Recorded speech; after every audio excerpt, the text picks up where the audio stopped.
E aí, agora a gente vai passar para o funil rosa. Lembra lá? A gente falou funil azul, funil rosa. Se você está chegando aqui agora na live, no finalzinho, dá uma voltada aqui no vídeo, que a gente ficou um tempão numa tela que tem o funil azul, o funil rosa, você vai entender do que a gente está falando, que é o nosso funil da prospecção de clientes, né? Como é que essas três estratégias que a gente usa, né? Esses três direcionamentos que a gente dá para as nossas campanhas de marketing, como é que isso torna a nossa prospecção de clientes mais assertiva, né? Ajuda na hora que o cliente passa ali para o funil rosa. Então, a primeira coisa é que ele chega já no funil de prospecção, ele entra como lead qualificado ali no seu processo de prospecção, já percebendo o escritório como autoridade, né? Ele já percebe, enfim, o escritório já acompanhou ele por toda essa jornada, ele já se convenceu que esse escritório, as pessoas que trabalham ali, são pessoas que realmente compreendem os desafios que aquela empresa precisa superar, que tem soluções e que tem oportunidade ali para ele, o cliente, obter resultados importantes. Exatamente, a gente falou isso lá no começo da live, né? Que eu falei dos diferentes tipos de clientes, né? Então, se você tem um cliente que o seu produto o seu serviço é mais barato, assim, ele é de um valor menor, você não precisa de tanta consideração. Mas quando a gente vai passando para grandes vendas, fica cada vez mais difícil, né? Assim, e você precisa de uma construção maior. Não que a autoridade não ajude também numa venda de pequeno vulto, mas ela ajuda em qualquer venda. Mas quando a gente está falando para vendas de grandes valores, de grandes vendas para empresas, você precisa fazer essa construção de autoridade para que você tenha uma vida mais fácil lá na hora de fazer a prospecção. Então, digamos assim, vai destravando, você vai amaciando o processo com o funil azul, o funil de conteúdo de marketing, para que quando chegar no rosa, a coisa chegue mais fácil. Opa, estou sem áudio. Perfeito. E eu acho que tem uma coisa muito importante em relação a esse processo de autoridade, que a gente fala autoridade, e aí a pessoa pensa, mas aí o cliente já vai querer, vai chegar me colocando num patamar elevado e tal. Não é sobre isso, né, gente? Quando a gente fala de autoridade, tem mais a ver com o cliente que passou pelo seu funil de marketing, chegar no momento da prospecção, no momento da negociação, percebendo o escritório como um parceiro potencial, enfim, com menos objeções que a gente fala, né? Eu acho que isso é uma das coisas que mais um dos principais benefícios de a gente construir essa autoridade e de o cliente chegar nesse momento da prospecção com essa percepção, é porque ele reduz a desconfiança sobre você, tem mais segurança de que ele está indo para uma conversa com alguém que realmente pode resolver o problema que a empresa dele tem, né? Então reduz as objeções, o cliente fica mais acessível, né? Então, tudo que você trouxer ali, apresentar como solução, como possibilidade, tal, o São Tomé dele vai ficar menos desconfiado, né? Então, ele fica mais acessível para ouvir a sua proposta comercial e traz mais segurança. Na hora, a maneira como você conduzir, e por isso que é importante saber que existem fluxos, protocolos e processos para se cumprir nessa hora da prospecção de cliente, a maneira como você conduz essa conversa, da apresentação de proposta, das soluções oferecidas e tal, se tudo isso mantiver a coerência com o que ele viu e ouviu, né, desde o momento em que ele estava lá no seu funil de marketing, essa a tomada de decisão, tudo isso faz muito sentido para mim, e faz sentido eu contratar esse escritório, né? É óbvio que depois aí sim entram questões mais práticas, de valores, quando começa, como é que é o contrato e tal, isso tudo está muito já no finalzinho do processo, antes tem coisas importantes para considerar. E o segundo ponto é justamente uma coisa que a gente já comentou, né? O quanto que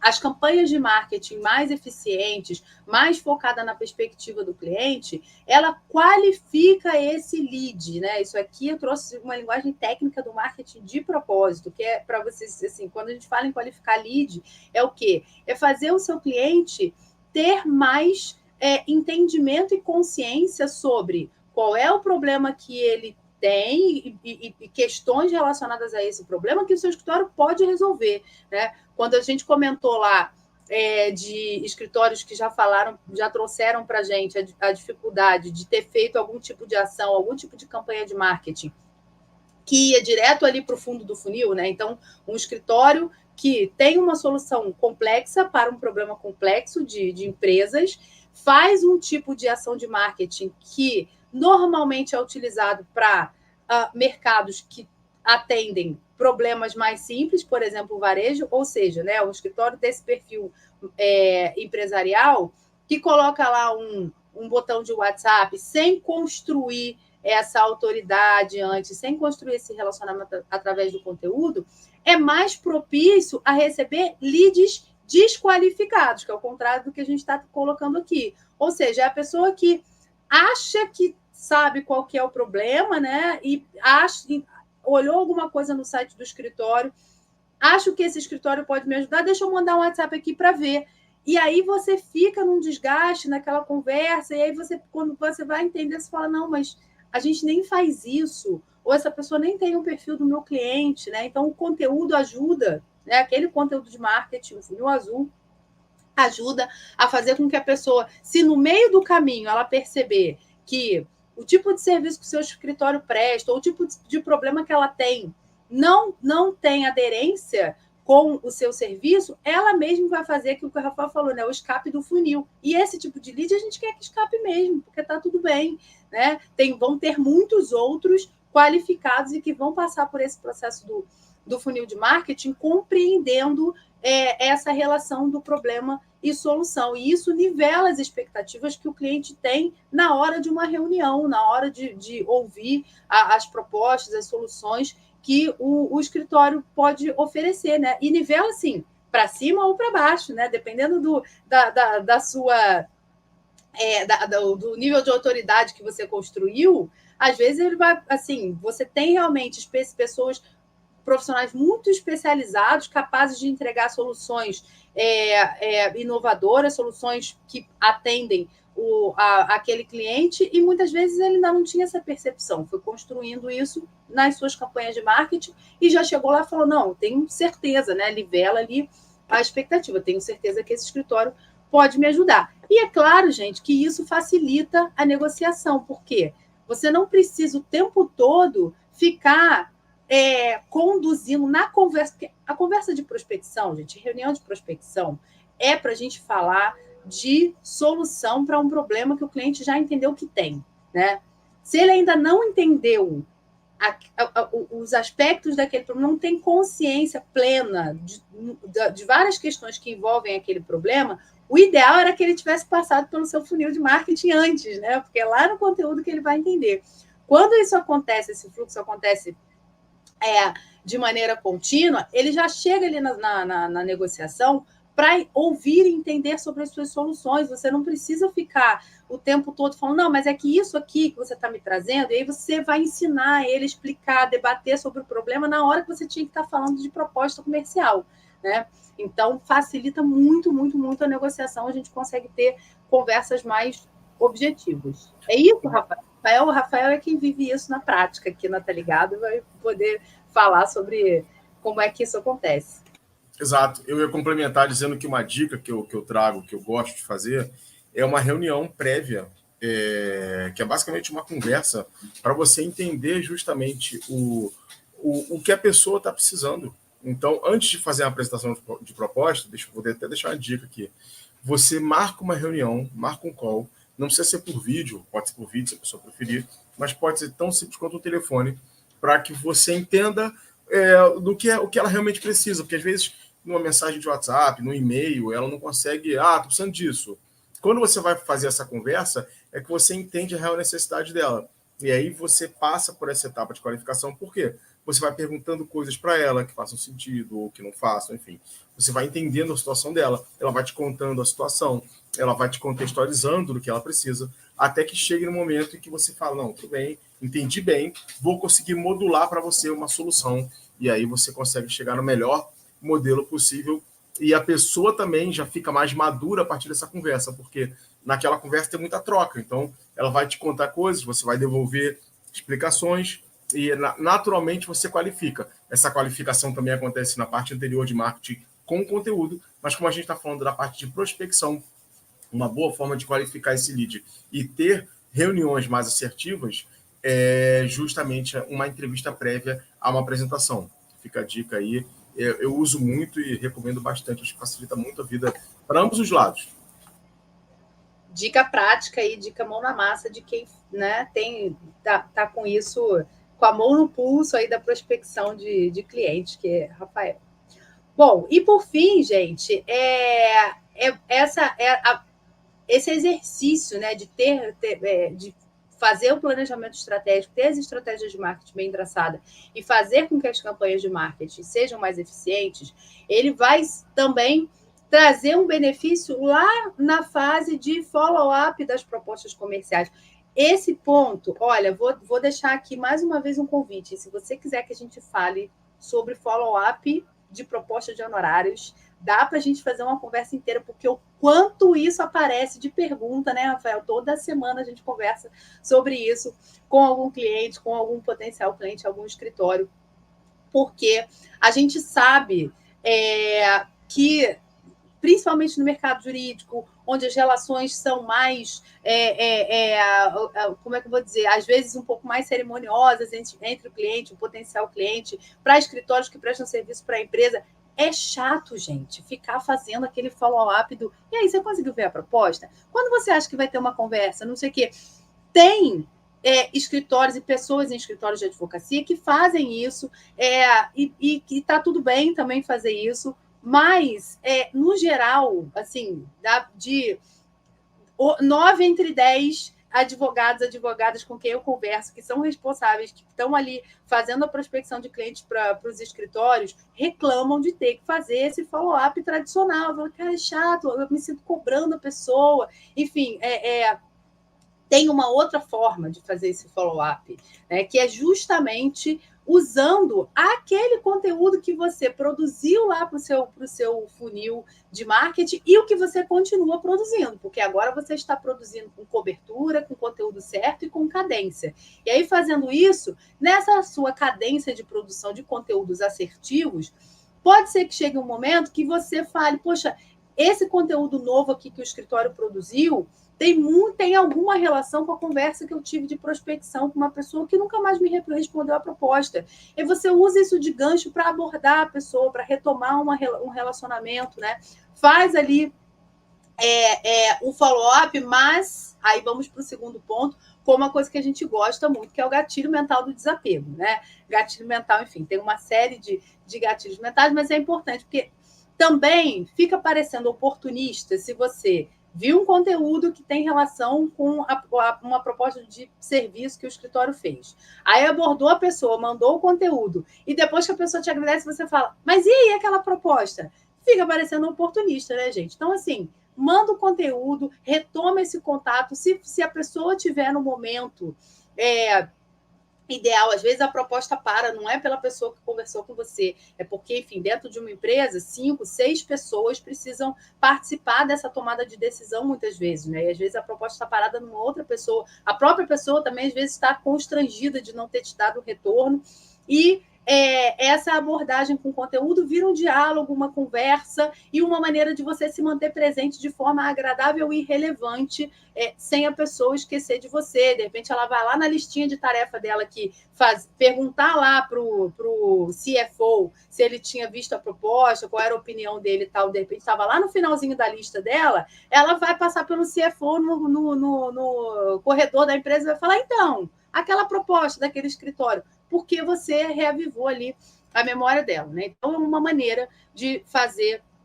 follow-up usando o que você produz na sua campanha, nas suas campanhas, na sua estratégia de marketing, e naturalmente isso vai retroalimentando esse ciclo aqui que a gente está vendo, que é o reforço da autoridade, né? Então, se a pessoa passou anteriormente pelo seu funil de marketing, construiu autoridade sobre o seu escritório, num determinado assunto, você continua alimentando ela com conteúdo relevante, que tenha relação com a conversa que você teve, você vai reforçando, falar, cara, tá vendo? Esse pessoal aqui é bom, esse escritório é bom, queria muito trabalhar com eles e tal, enfim. Isso fica na cabeça da pessoa, né? Vai reforçando e alimentando essa percepção de autoridade. E aí, de novo, né? A pessoa chega para a conversa com a autoridade, a gente tem menos barreiras para essa conversa de prospecção de clientes.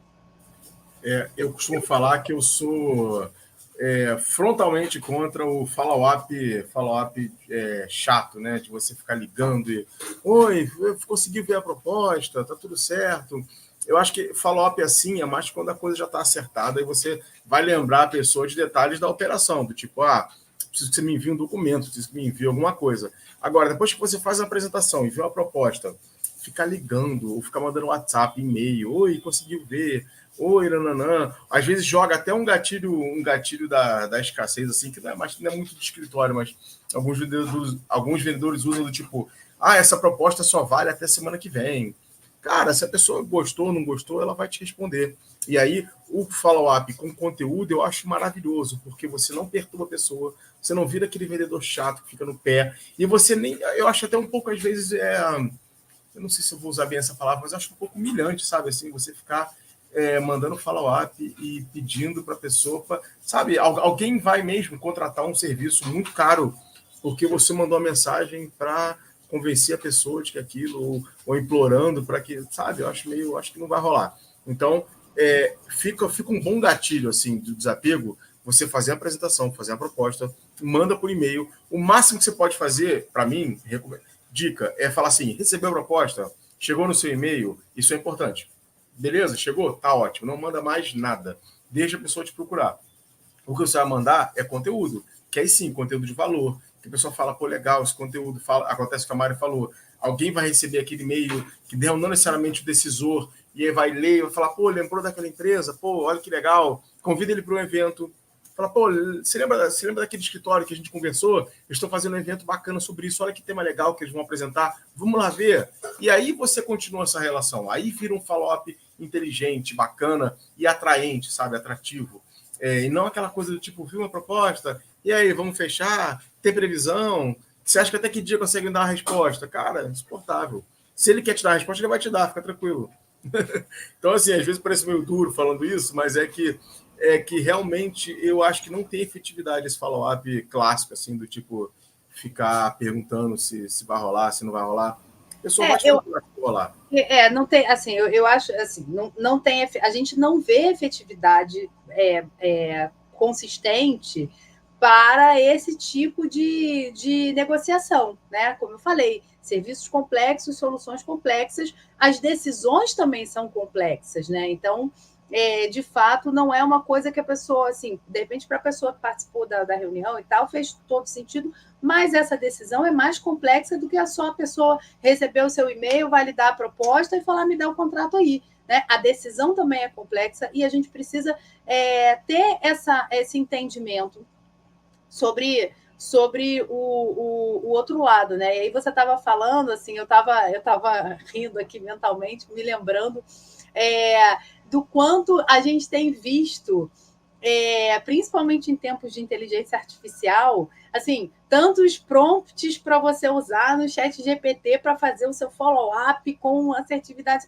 E quando a gente vai olhar os textos, assim, desses prompts, esses roteiros, scripts de follow-up e tal, isso é tudo tão mercantil, né? Mercantilizado, que é uma coisa que a advocacia não gosta de ser, não pode ser, né? Segundo a OAB, que realmente assim, fica muito descolado, inclusive, da própria relação que os advogados, os sócios, que o escritório tem com seus clientes, né? Então, eu, assim, para mim, me causa um estranhamento pensar que um escritório de advocacia com com uma solução super especializada, complexa, que tem uma relação muito próxima, personalizada com os seus clientes no dia a dia e tal, no seu processo comercial, no seu processo de prospecção de cliente, não vai refletir essa maneira como é a relação, fica descolado, né, do que é a relação do escritório com o cliente. E aí você imagina, né? O cliente que está recebendo esse follow-up mais incisivo, mais mercantil, ele vai imaginar o quê? Vai falar, nossa, mas aí, e quando eu for trabalhar com se eu for trabalhar com esse escritório, será que vai ser assim? Né? Ou a pessoa vai ficar, de fato, olhando para o meu caso, para o meu problema, né? O atendimento personalizado. E não é incomum a gente ver, né, no site do escritório, diferenciais, atendimento personalizado, soluções customizadas e tal, e na hora do follow-up, isso acaba jogando contra a essa imagem, essa reputação que o escritório quer construir. Então, fica parecendo até desespero, né, Mari? Fica. Fala, pô, recebeu. O pessoal fala, cara, esse escritório tá precisando muito de cliente, porque tá assim. E às vezes surpreende, porque às vezes é um escritório como marca, né? Uma marca importante do mercado e tal. E aí fica pensando, poxa, mas esse escritório precisa disso para poder fechar o contrato comigo? Não tem um outro jeito de me abordar? Tem, né? Tá aqui esse follow-up de valor, mas depende do conteúdo e da eficiência que você tem nas suas campanhas de marketing. É por isso, pessoal, que a gente falou aqui desde o começo, que o funil de marketing e o funil de prospecção de clientes, eles têm protocolos, fluxos, estratégias próprias, mas que precisam andar em conjunto, porque eles se relacionam o tempo inteiro.